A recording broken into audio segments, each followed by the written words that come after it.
সস্তায় এই লোকগুলো কাজ করতে পারবে, সস্তা শ্রমে আপনার ইন্ডাস্ট্রি চলবে, নদী দিয়ে সস্তায় শিপমেন্ট আপনার যাবে। কারণ আমাদের গার্মেন্টস আছে, সোয়েটার ফ্যাক্টরি, যখন এয়ারে যায় তখন কস্ট বেশি হয়, রাস্তায় গেলে আর একটু আর যায়, পানিতে গেলে আরো কম হয়।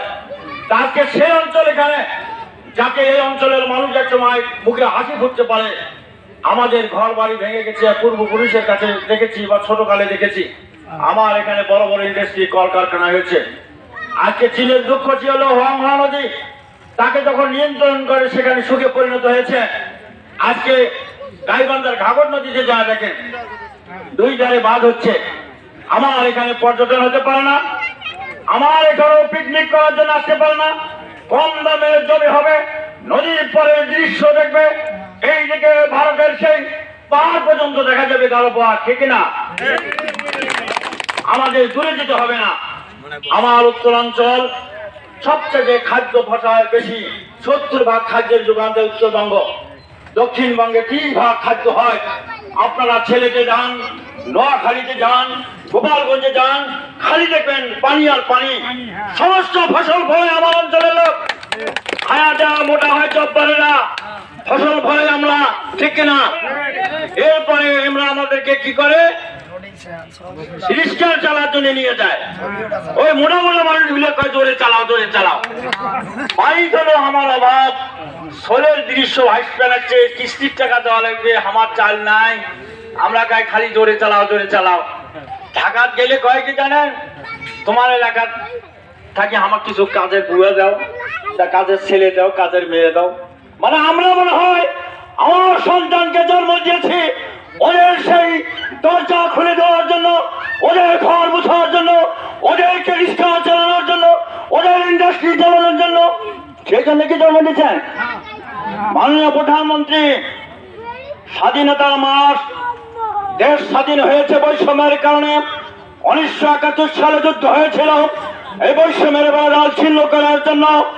আর আমার অঞ্চলের সাথে সেই বৈষম্য, একটি মানুষও কর্মহীন থাকবে না, সবার হাতে কর্ম দিতে হবে। কেউ খাবে, কেউ খাবে না, তা হবে না, তা হবে না। আমার কাম দাও, রিলিফ চাই না। ওই 10 কেজি 20 কেজি চাল নিয়ে এসে আমার ন্যাংটা ছবি তুলিয়ে তোমরা 1 কোটি টাকা মারি খাবেন, তা হবে না। প্রশাসনের ভাইরা, ইঞ্জিনিয়ারেরা, আমি বলতে চাই, 1000 কোটি টাকার মালিক হবেন না আমার এই অঞ্চলের মানুষের কাজ করতে গিয়ে। কি করবেন? 3.5 টাকায় তো আপনাদের যথেষ্ট। এমন হয় অ্যাক্সিডেন্ট হয়ে মারা যাবেন, লাশেরও খবর থাকবে না, কবরও হবে না, তোর কাফনের টাকাও হবে না। বহু দেখছি জীবনে, কি কর। অতএব আমাদের টাকা নিয়ে বিলাসিতা করার চেষ্টা করেন না, ভাগ্যে কাফনও জুটতে পারে না আপনাদের, ঠিক কিনা?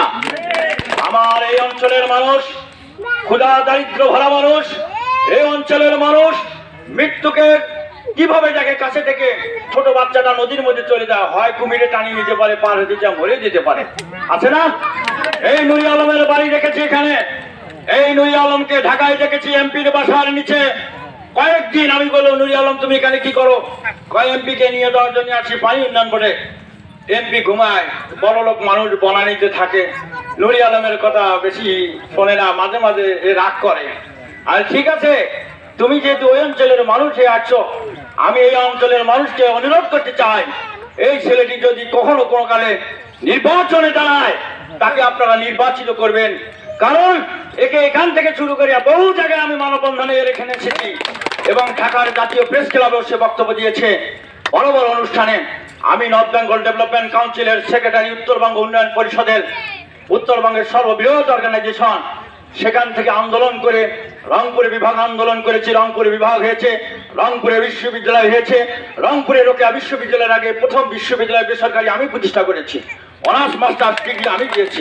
সুন্দরগঞ্জের পৌরসভা করেছি, ওখানে বিএড কলেজের প্রয়োজন, সেই পৌরসভা করেছি।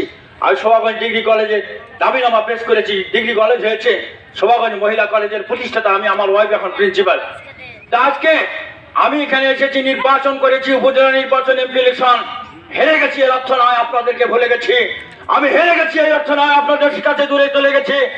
যখন যেভাবে আমাকে ডাকবেন আমি সেখানে চলে আসবো। সকালবেলা বহু কাজ করেছি, একটি জানাজায় অংশগ্রহণ করেছি, তারপর এখানে এসেছি। আমার কানে যদি কখনো জানাজার খবর আসে আমি সেখানে চলে যাই, মেয়ের বিবাহের খবর আসলে আমি সেখানে চলে যাই, অসুস্থ মানুষ যদি হয় সেখানে আমি চলে যাই, অভাগা মানুষ যদি থাকে সেখানে যাই। কেন যাই জানেন? মহান রব্বুল আলামিন বলেছেন, ওমা লাকুম লা তুকাতিলুনা ফি সাবিলিল্লাহি ওয়াল মুস্তাদাফিনা মিনার রিজালি ওয়ান নিসাই ওয়াল বিলদানিল লাযিনা ইয়াকুলুনা রাব্বানা আখরিজনা মিন হাযিহিল কারিয়াতিজ জালিমি আহলুহা জালানা মিন লাদুনকা ওয়ালিয়া ওয়া জালানা মিন লাদুনকা নাসিরা।